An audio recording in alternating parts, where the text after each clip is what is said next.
Hi everyone, my name's Fraser. I'm currently in 6th year and I put my hand up to do the Burns lectures for you guys. So this is basically just going to be a crash course in Burns. Hopefully you're watching this pretty soon after your Burns case, so should all be pretty fresh. But if you're watching this in swap vac or even the night before your exam, hopefully this is helpful to you. I'm going to try and cover all the sort of really relevant stuff to your exams and stuff you might see come up.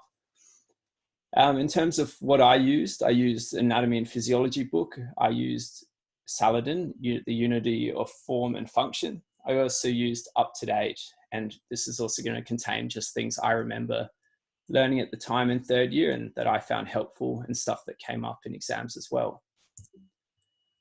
So let's start. So in terms of contents, I'm basically going to cover your skin anatomy and physiology at a pretty basic level. I'm going to talk about what is a burn, and I'll also just have a few self-assessment questions at the end, just 3 of them, and share with you the resources I used, which is essentially what I mentioned before. The aims are just to have a basic understanding of the skin and burns physiology and know the must not forget rules of burns.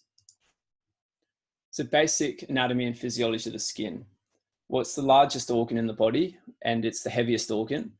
So it covers around 1.5 to 2 meters squared and accounts for 15% of your body weight. It averages between 2 to 3 millimeters, with the thinnest being the eyelids and the thickest said to be between the scapulae. But some would argue that it's the feet and hands that are the thickest, but that kind of skin is also different. It's known as glabrous skin, meaning that it's devoid of hair, and it adheres really closely to the subcutaneous and fibrous layers. Essentially, the function of that is that it doesn't slide around. One of the concepts that I found really useful when thinking through this case is knowing that form equals function. So here's a slide here of the gross anatomy of the skin, but I'm not going to go through every label here, but the things I want to point out is that you should know where the nerves and structures sit. This is important clinically for burns, especially in terms of burns that are painful versus non-painful burns. And then knowing these blood vessels here. So the position of the blood vessels is important because you have superficial blood vessels and deep blood vessels. And this helps with heat preservation and controlling your body temperature, which once again, you can imagine if you lose this ability is really bad when you've got a burn and you lose it. So now looking at the histological level, before I go through some of these forms or structures that equal function, just one of the things I want to point out that has come up in exams is sort of knowing your layers of the epidermis. The way I've always remembered it is with the saying, come, let's get sunburnt. So going from superficial to deep, essentially it's stratum corneum for C, stratum lucidum for L, stratum granulosum for G, stratum spinosum for S, and stratum basalis for B. Just to point out the meaning of it, so stratum corneum basically means the horn layer. As you can see, it's got these little projections here of the dead cells coming up. Stratum lucidum is the lucid layer and it's quite clear. In the stratum granulosum, you can see as the nucleus sort of breaks down, you get all this granular material within the cell, so it looks quite granulated. And then there's stratum spinosum, which is due to these tight junctions and the shape of the cells as well. And then here's the stratum basale, which is just, I guess, the most boring layer. It's just the layer that sits along the base layer. So now going through the functions. So you can see on the epidermis, you've got this layer here and the sebum that's secreted onto the surface of the skin. And sebum contains proteins and chemicals and is also quite acidic with a pH of 4 to 6, meaning that bacteria can't really grow very well in it. Then you've got sweat pores, which also help with thermoregulation. Then obviously there's the dead keratinocytic layer, which sloughs easily. It's a barrier for infections and chemicals and trauma. And then you've got immune function within the skin with dendritic cells, which you'll remember from MMI in 2nd year, help with epitope sampling. So they sample the external epitopes in the environment to give you a good repertoire of antibodies against the external environment. Then you've got melanocytes, which help with UV radiation or protect you from it. And then there's tactile nerve fibers, which obviously are there for sensation. You also have pain sensation, pressure, vibration, all of that, which help to protect you. And then there's tight junctions, which act as a barrier to water and other substances. Not only does it stop water from going into your body, but it also stops water from leaving your body. Just to summarize all of that, the skin has a lot of functions. And just to summarize, so it's protection against trauma, infection, UV radiation, and chemicals. It stops water loss and water absorption. So if you sit in your bathtub, you don't absorb all your water. And it's also got hormonal activity such as vitamin D synthesis. Obviously sensation as well, and thermoregulation. And then the immune sort of side as well. And one of the things that doesn't really come up a lot in your physiology textbooks, but is also incredibly important, is that skin helps with nonverbal communication, your facial expressions, your emotions. And it's also got an aesthetic side as well, which is a general indicator of health. If you think about it, all your physical exams, you start with general inspection, and often you comment on the person and the way they look, and such as if they look flushed, pale, things like that. So it's very important. As you can imagine, if you get loss of the architecture of the skin and the form of the skin, you then lose the function of the skin. And this is incredibly important with burns. So what is a burn? So I went looking for a definition, and I was hoping to find something quite succinct, but really it's quite a broad definition. So in UpToDate, they define burns as a result from traumatic injuries to the skin or other tissues, primarily caused by thermal or other acute exposures. Burns occur when some or all of the cells in the skin or other tissues are destroyed by heat, electrical discharge, friction, chemicals, or radiation. Burns are acute wounds caused by an isolated, non-recurring insult, and healing ideally progresses rapidly through an orderly series of steps. In terms of the epidemiology, I had a look at the Burns Registry of Australia and New Zealand, and this is the 2018-2019 report. So in that time period, within a year, there were 3,281 patients admitted to a burns unit. That's not to say that's the total amount of burns that occurred in that time frame. It's just to say these are people who were referred to a unit who needed specialized treatment. The average age was 30 years old, with 67% of them being male. Once again, that's not to say males are a risk factor.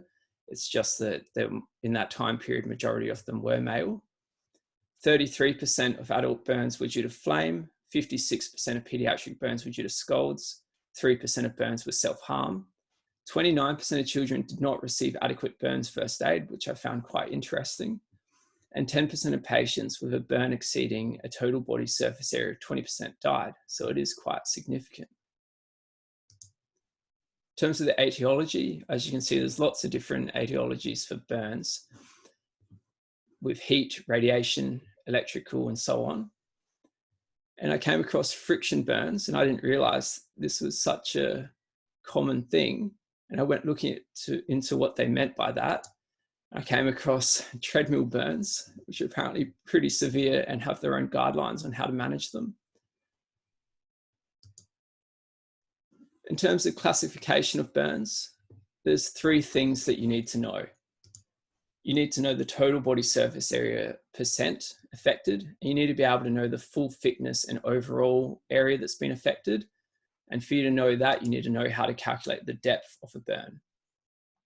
In your studies, you've probably come across 2 systems. You'll come across an older system, which is the 1st, 2nd, 3rd, and 4th degree burns. And then there's a newer system, which is the superficial to full thickness burns. You also need to understand and know the location and distribution of burns.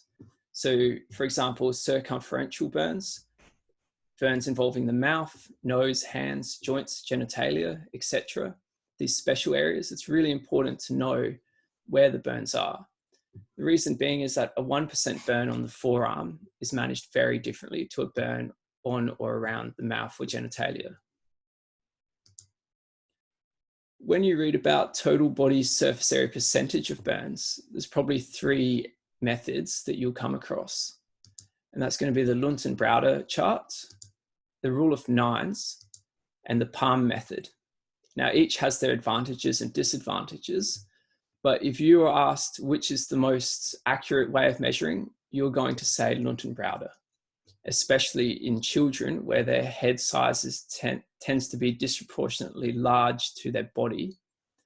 But then say you're an ED and you're asked to calculate something, or you've got an exam question and you're asked to calculate it and you're not given a chart, you're going to use the rule of nines.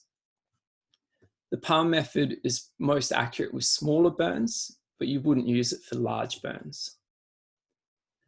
And just so that you've got it for your notes and can see what it looks like if you haven't seen it, this is the Lunton-Browder chart. As you can see, there's a pediatric one and it goes all the way up to adults. And then there's the rule of nines, which is sort of your quick assessment tool that you might do in ED. In terms of depth, I've got this table here. Personally, I'm not a fan of tables. This doesn't really help you identify the depth. It kind of is just for academic reasons. But you can see that there's the different levels of depth that it mentions. And ignore this for now, because I will talk about it in the next slide. But the important things, I guess, here to note are the sensation, the fact that epidermal is quite painful. And then as you go through deeper and deeper, they become less painful as you've burnt away the nerve endings. And then healing time is also important. As mentioned in the definition, they tend to follow a pretty predictable path to healing. And this is what it means by this. Usually at certain depths, you get certain time frames of healing.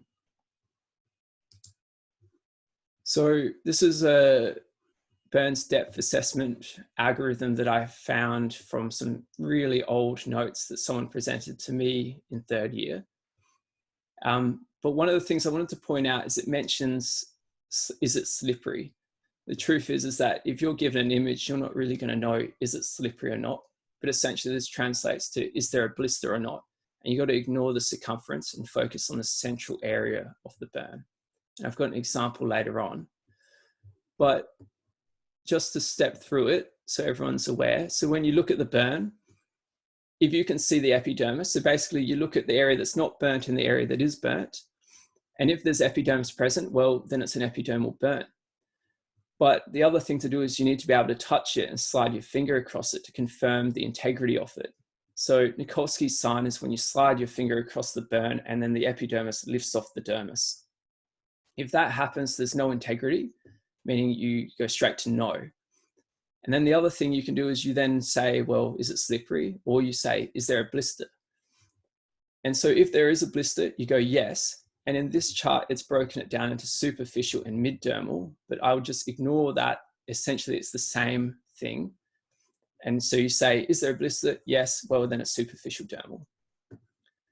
If there isn't a blister, you then look at the color. So then it's easy. You just say, is it red or it's deep dermal? Is it white? It's full thickness.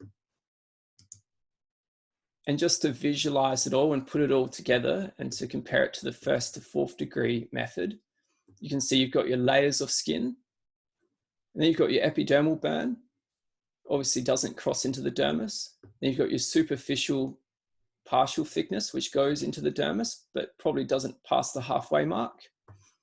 Then you've got your deep partial thickness where you pass the halfway mark, but you're not at the subcutaneous level.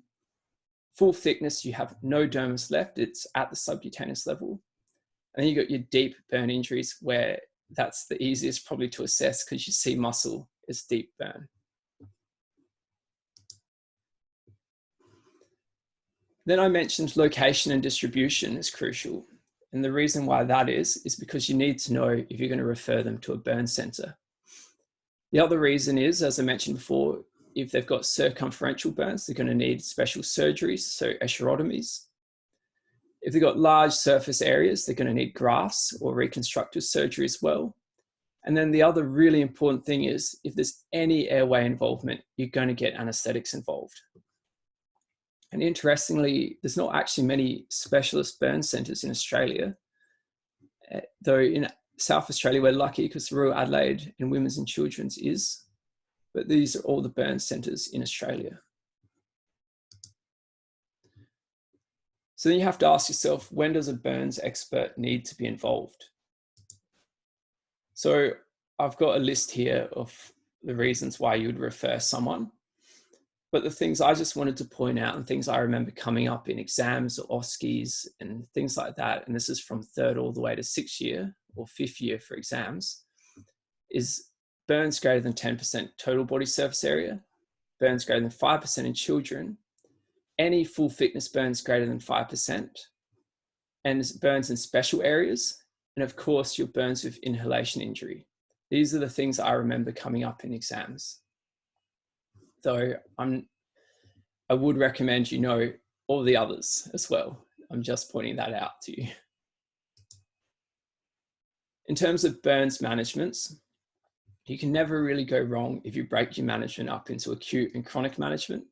And then the other system to break things up into is your non-medical, medical, and surgical. But in this scenario, I'm going to talk about acute versus chronic. To understand what you're going to do for an acute patient, you really need to understand the sort of aims of it. So the aim of acute management is to stabilize the patient and reduce the risk of further harm. Now I've got a list here. I know it's long, but I'm going to just point out the main points. So essentially everyone should know that you do doctor's ABC. You also need to stop the burn as well.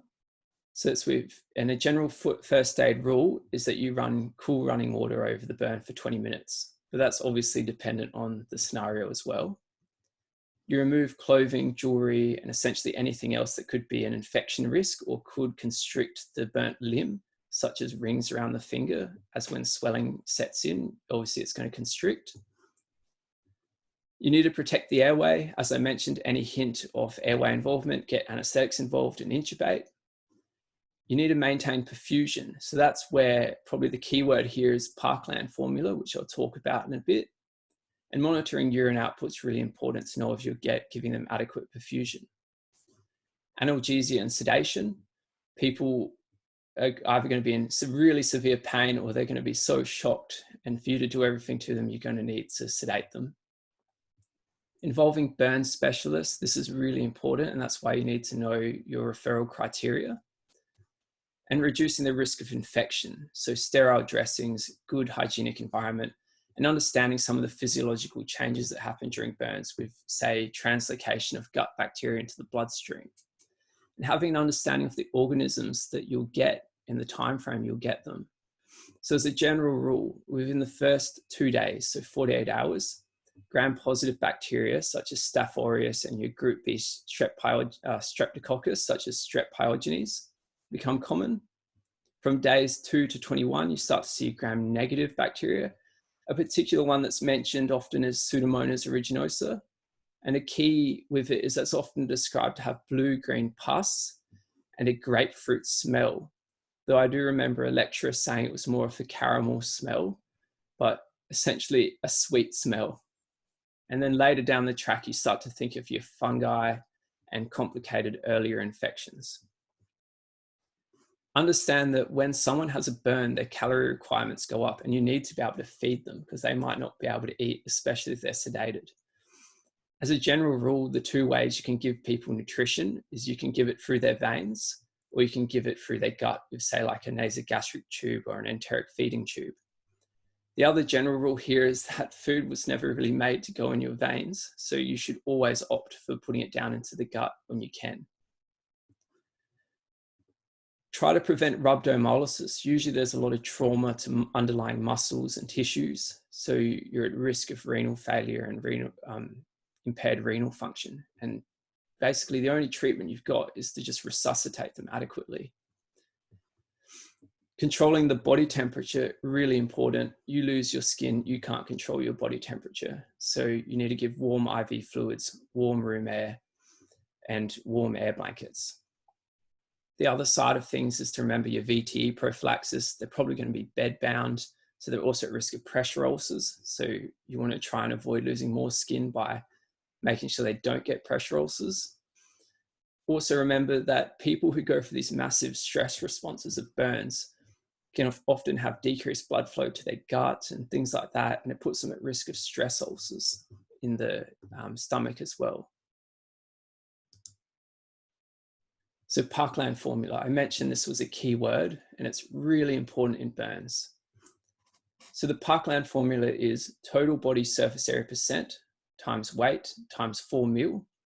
That will give you your mil per 24 hours. The other key here is you need to know that you give the first half in the first 8 hours from time of burn, and the rest is given over the remaining 16 hours. Just as an example, if you've got someone who's got 20% body surface area burnt, they're a 70 kilogram person, you're then going to times that, I believe it equals 1400 mil. You times it by 4 mil, you get 5,600 mil in 24 hours, and you give the first half in the first 8 hours. And that's from time of burn. So if they arrive, for example, 5 hours after the burn, you have 3 hours to give the first half.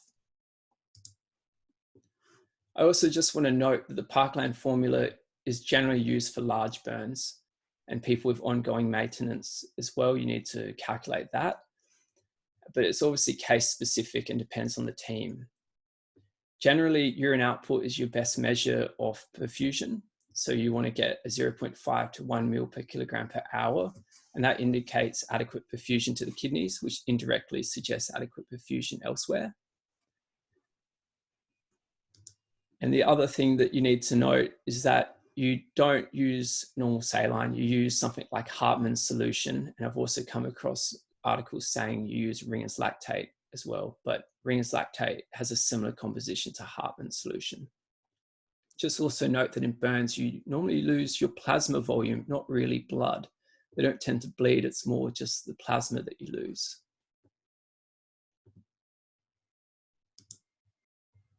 So resuscitation is really important in burns. It's not just because you need to keep them hemodynamically stable, but it's also because it helps with the prognosis of the burn. So in burns physiology, as a general sort of rule, you have 3 areas. You've got your zone of hyperemia at the boundaries. You've got your zone of stasis and the zone of coagulation. Now, the zone of stasis is potentially salvageable, but the zone of coagulation is not salvageable at all. So if you adequately hydrate them and resuscitate them, you can salvage that area and you've just made the zone of coagulation smaller or at its most minimal size. Where if you don't resuscitate them properly, you're just going to make the burn worse. There's more unsalvageable area. They lose more skin, more tissue. Now for chronic management, you need to understand the aims as well. So the aim is to return to a functional, emotional, and mental state at or as close as possible to prior to the burns injury. I remember in med school, they drummed into us a lot about holistic approaches and knowing who's on the team, who's involved. And it is incredibly important because this is a holistic process. I've listed it here for you. So essentially physiotherapy and rehabilitation, you're going to have physiotherapists, rehab doctors, nurses. Occupational therapy, you're going to have occupational therapists. For psychotherapy, you're going to have therapists, psychiatrists, psychologists. And for skincare and maintenance, you're going to have physiotherapists, dermatologists, burns nurses. Financial and social circumstances, you obviously have social workers. And for skin grafts and further surgery, you're going to need surgeons, and that could be plastics, orthopedics, burns, and cosmetic.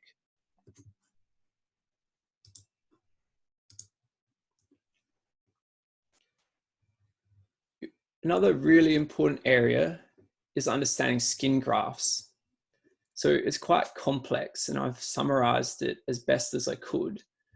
Essentially, you've got split skin, full thickness, and synthetic. As a general rule, full thickness is good for face and special areas and is cosmetically better than split skin. But split skin takes better to the area that you donate it to, but it's not really good for super deep burns as it relies on you having the dermal papillae present. Also just want to note the difference. You might come across auto, allo, and xenografted skin. When you talk about allograft, it's skin that's from the same species. So cadaveric skin transplants are possible. I read about xenografts, but I couldn't find a lot about it. But there have been some studies or some people who've tried to use pig skin as a xenograft. And then there's autografts, which are from the same person. So here's a table that summarizes the key differences between split and full thickness. Just to quickly go through it, your thickness, your split is obviously thinner. It's usually epidermis plus minus dermis. Full thickness is epidermis plus dermis and sometimes subcutaneous tissue.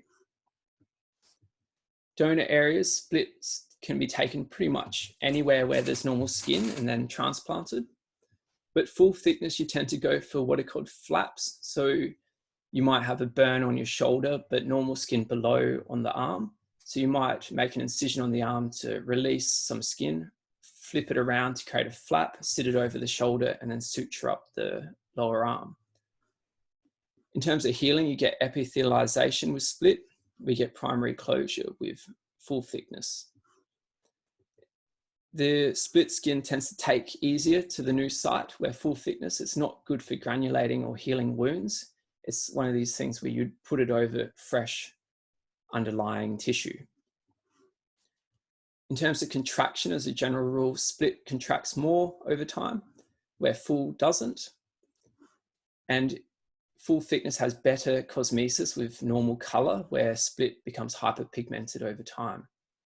In terms of resistance to trauma, they're both not brilliant, but split has poorer resistance, where full thickness is better. And in terms of hair, full thickness will eventually grow hair and have the function it originally had, but split thickness won't grow hair. As a general rule, split thickness, better survival, but more fragile and doesn't resemble original skin. Full thickness has better function and cosmesis, but poorer survival. Now, I've mentioned a lot throughout this lecture at this point, and I just want to clarify the key things that I think you should know from this case. You should know doctor's ABC. Everyone should know that. You need to know that if any airway involvement is present, you need anesthetics and to intubate them. There's this thing, I didn't mention it earlier, but it came up one time during an exam, and it was a patient who fell in cement. So cement can cause alkalotic burns, so be aware of that. With electrical burns, they tend to have an entry and exit site, and they tend to also have internal injury as well. So you also need to think of things like whether they've got an arrhythmia from being electrocuted or internal injury as well. You need to know the Parkland formula, and to know the Parkland formula, you also then need to know how to calculate total body surface area percentage, and also understand the basic skin graft differences, which I mentioned in the previous slide, and knowing your referral criteria. So now, just to finish, I've got 3 questions. So of the patients below, which ones meet referral to a burns unit criteria? A 1-month-old infant with a 1% burn on their forearm, a 6-month pregnant woman with an open flame burn on her forearm calculated to be 3%, a 26-year-old male with a deep dermal burn on his outer thigh calculated at 4%, a 40-year-old construction worker who fell in cement, a chef who scalds his hand and inner thigh calculated to 6% mixed deep dermal and superficial, and a firefighter who is exposed to a sudden burst of flames to his face, but is otherwise fine apart from a raspy voice and singed mustache. So if you just pause it here, think about it, and then I'll move on to the next slide. So essentially all of them meet burns unit criteria except for the 26-year-old male with a deep dermal burn on his outer thigh. So why? So I've got the referral criteria here for you guys. So for the 1-month-old, they meet the criteria of extremes of age. For the pregnant lady, she meets the criteria of being pregnant, which is a referral. For the cement burn, that's technically a chemical burn. It's an alkalotic burn. And then for the chef who scalded their hands and inner thigh, that's a special area, and you've got to also rule out genitalia burn. And for the firefighter, they have an inhalation injury, so they have to be hospitalized and at least be observed. For that 26-year-old male, they didn't reach the criteria for an adult of 10%, and they didn't have full thickness burns as well. And just a point on that one before, the male, in all honesty, you would probably still seek some kind of medical advice for them. I'm just talking about whether they would be referred to, say, a burn center. So now a 34-year-old 70-kilogram man presents to ED in severe pain after burning both anterior thighs and the anterior right shin and foot from a campfire. This occurred 3 hours ago after rolling into a campfire. You assess the depth, and it's mixed superficial and deep dermal. So please calculate how much fluid they'll need over the next 24 hours. So just pause it, have a think about it, and then we'll move on. So for this one, you might get a question like this in exams, and they might not tell you how much they've burnt themselves. They'll just sort of describe it. And then what they're basically asking you to do is to now calculate their burns based on the rule of nines, because they haven't provided you with the Lundenbrauder chart. So we know that he's burnt both anterior thighs. So he's only burnt his left here. So that's 4.5% that we could estimate. And then he's burnt his right anterior thigh and his right anterior shin and foot. So there's 9% there, giving us 13.5%. So now if we calculate his 24-hour requirements, we've got a 70-kilogram man, so 13.5% times 70 times 4 mil gives us 3,780 mil over 24 hours. And I mentioned that he presented 3 hours after his burn, so we have 5 hours to give him 1,890 mil. Last question. So this one, are you able to define how deep this burn is? So pause it, have a look at it and think about it, and then I'll move on. So this is a deep partial thickness burn. And to be fair, it probably is full thickness in these areas, as if we follow our charts that I mentioned earlier, they are white there. But let's just run through our depth assessment tool.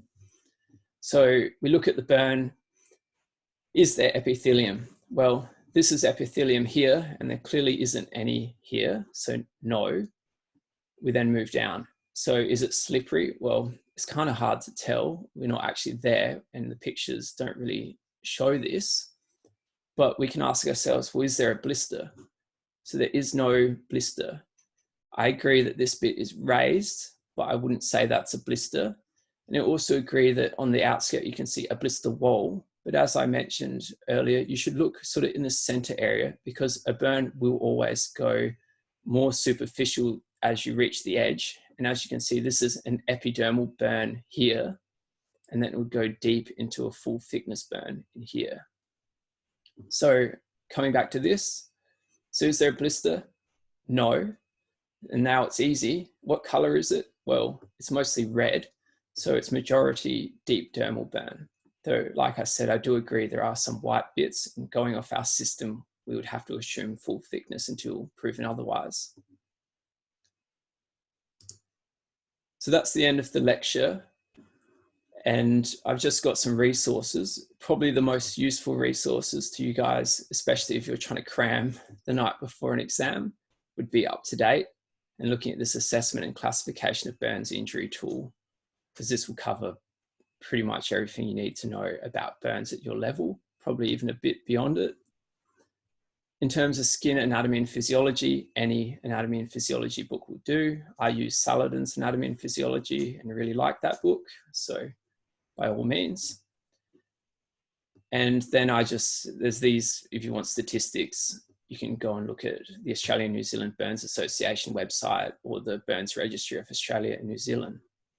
So thank you very much for listening, and best of luck with your exams.